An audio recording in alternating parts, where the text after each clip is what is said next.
Yaba. I've always wanted to touch him. Like the texture of Yaba is something I need to discover. Hey guys, how's it going? Hope you're doing well. And welcome back to another I Spent an Entire Day video. And today, it's going to be a bit of a more chill video because we're shaking up the formula a little bit. Because today we're watching a TV show. Today I'll be watching all 12 episodes, all 4 arcs of Season 1 of the Star Wars TV series ANDOR. And then I'll finish up ANDOR with Season 2 and then cap off his story with Rogue One, a Star Wars story. So yeah, it's just gonna be another chill day, just watching ANDOR. I'm gonna be talking about each sort of arc that the show goes through. As I said, there's 4 arcs, because I don't want to talk about each individual episode. That would take too long. So yeah, without further ado, let's get on to arc number 1 of ANDOR Season 1, and I'll see you back once I've watched it. Jabba the Hutt? Yeah, well, obviously Yaba the Hutt. Jabba the Hutt? Man, I watched the films in Spanish. The texture of Yaba's belly. I'd highly recommend any of you watching this who haven't even seen ANDOR, the show, check these 3 episodes out, because I believe they're all free on YouTube. I think what honestly makes this first arc so compelling is the fact that it starts off in a very, very strong way with our main character, Cassian Andor. He's on this, like, corporate-owned planet, but he goes to a brothel to look for his missing sister. And while there, he's harassed by these 2 cops who then try to rob him, which leads to an altercation where he ends up accidentally headbutting with the back of his head one of them and killing them from that. And then he takes down the other guy, who then realizes his friend is dead and becomes completely terrified of the situation and is like, dude, this has gone way too far, we gotta stop here. But Cassian knows it would be worse if they went in together and explained the situation, so Cassian just fucking kills him. And so that starts off the show, and pretty much the first arc is all about Cassian trying to get off of his home planet of Ferrix and try and make enough money to lay low for a while, because he's now being hunted by the corporate security, who is being led by the character Cyril Karn, who is a very interesting character in not just this first season, but the whole ANDOR series as a whole. And he definitely shines the most as the clear antagonist for this arc, because he's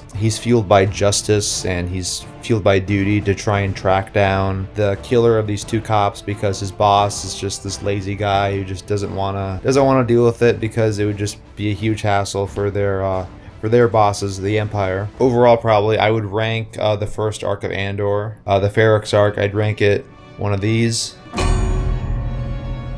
Let's move on to the second arc of ANDOR, which is the heist arc.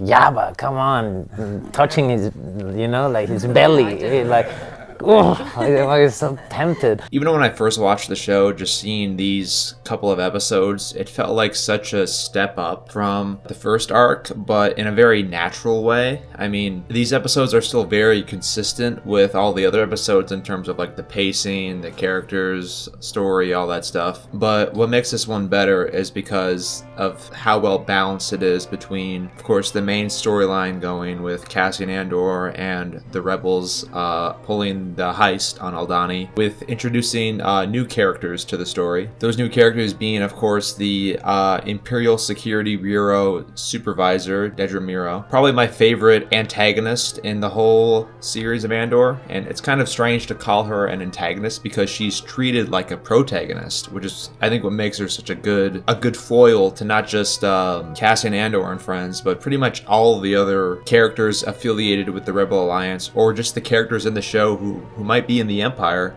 but are experiencing their own sense of rebellion. And that's really a huge theme of this arc, is that every rebel has their own individual rebellion. And we've yet to actually see that for Cassian Andor, but we get to hear it from some of the other rebels that he starts to work with on Aldani. But I think my favorite part about rewatching this second arc was seeing all the little subtle references to greater story details that become very relevant in Season 2, and I suppose later on in the season.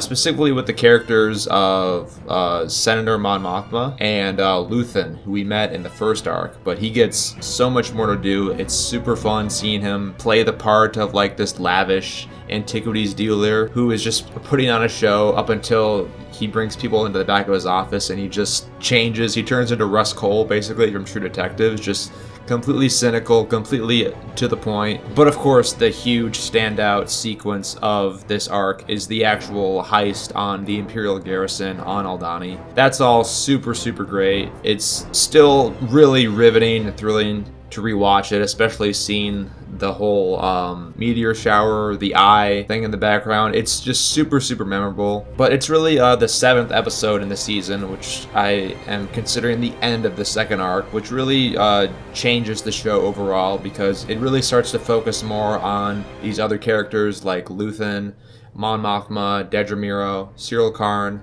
all the other characters. They become just as important, if not more important, than Cassian Andor. But that's not to say that this arc ends in a very unsatisfying way for Cassian, because Cassian gets served an incredibly rough sentence, 6 years for pretty much doing nothing, for just looking suspicious, which is very crazy because in reality he's been stealing from the Empire for years, and now he's quite literally participated in a rebel attack on an Imperial base, but nobody knows that, and they're not going to know that the whole season. That's the heist arc. It's a significant improvement from the Ferrix arc, but it's a very consistent upgrade. And with that said, I'm going to give the heist arc one of these. Alrighty. So far, this has been so much more fun than watching all 6 Star Wars movies. That's probably because the content itself, the writing, all that stuff, is just significantly better than, well, specifically the Star Wars prequels. Yeah, with all that said, let's move on to the 3rd arc of Andor Season 1. And the texture. I'm just like... The texture, I'm very curious to actually touch that texture. Looks a little slimy to me. Looks a little... I don't think he'd have a nice tongue. Thought that'd be the only appropriate way to start off talking about the prison arc of Andor Season 1. Cassian's in prison. He's put in the most miserable Imperial prison I think I could not have ever imagined that the Empire would have. But that's a huge credit to probably the show's creator, Tony Gilroy. He thought of the most hellish prison imaginable, where you have to be constantly working 12-hour shifts a day. And as the post-credit scene of Season 1's finale shows, it's parts for the Death Star, which is a really, really cool detail. The prison arc is, without a doubt, the best part of Andor Season 1. It is so thrilling and riveting to see our main character Cassian be put into the most miserable point in probably his entire life and have to scrape and claw his way to freedom. And it's not just him who has to do that, it's literally every other prisoner who is there. And that is, of course, including the prison manager, played by Andy Serkis, who's back in Star Wars, but this time we get to actually see his face. And it's crazy that he only gets 3 episodes in the series, but each time he's on screen, he steals the show. It's really seeing Kino Loy's arc progress through these 3 episodes, culminating in his great speech declaring that there's only one way out of the prison, because what the Empire is doing in these prisons is god-awful. It's probably what I imagine working for Mr. Beast is like.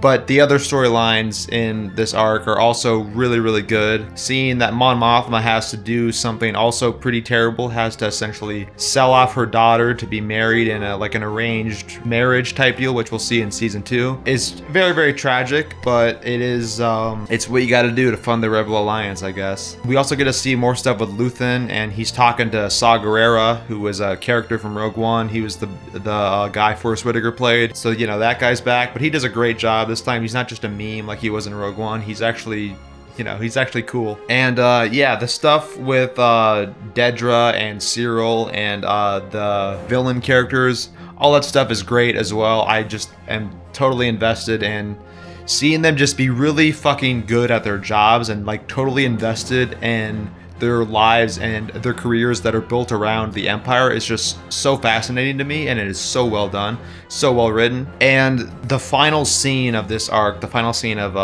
the Season 1's 11th episode, where Cassian's on the phone and he gets the news that his mother has died, and then he walks over to Melshi, who talks about pretty much how them seeing this like ocean and skyline, the sunset, is like, it's like a dream, and how that he needs to tell people what the fuck was going on back at the prison, because for all I know, they're the only ones who got out of there alive. So they split up. It's probably my favorite scene in the entire, most definitely the entire season of Andor, but maybe my favorite scene in the entire show, where Cassian, he gives him the pistol that he stole off of Cyril back in, I believe, episode 3, which of course comes back in season 2, which is a really, really cool detail that I loved seeing again. And then of course there's probably the coolest character in the whole show, Luthen. He delivers his "What have I sacrificed" speech. It is just awesome. So with all that praise, there's one thing I want to talk about, one kind of weird little problem I have. It's not really a problem though, it's just kind of something that I've always felt is weird, is that in the start of episode 11, Cassian and Melshi, they've just gotten out of the prison. They're they're on the run, but then they run into like these 2 weird alien guys. And so Melshi impulsively, he decides to just go for the ship to steal it and just get out of the planet. But they're caught in like these weird like spider traps, and then there's this really weird exchange with these 2 alien creatures where like they are not exactly sure if they want to kill these guys, sell them off, or whatever. But then since they speak a very weird alien dialect, I could barely understand them even now on rewatch, they decide to release Cassian and Melshi, these 2 prisoners, because they look like this. Yeah, I mean, they're wearing the prison uniforms. Yeah, big twist, I'm wearing a white t-shirt now, and this is my homemade Narkina 5 prison uniform. How about that? Yeah, so that's just always been a very weird scene that just felt really out of place, and I don't know if that was like a Disney mandate to try and put more like weird alien characters in this show that's mostly about, well, not mostly, like 99.9% about like humans. So I don't know what that's about, but it doesn't really take away from the show or the story or anything like that, because the prison arc is hands down the best arc in the whole first season of Andor, and it of course is going to get the score. One of those.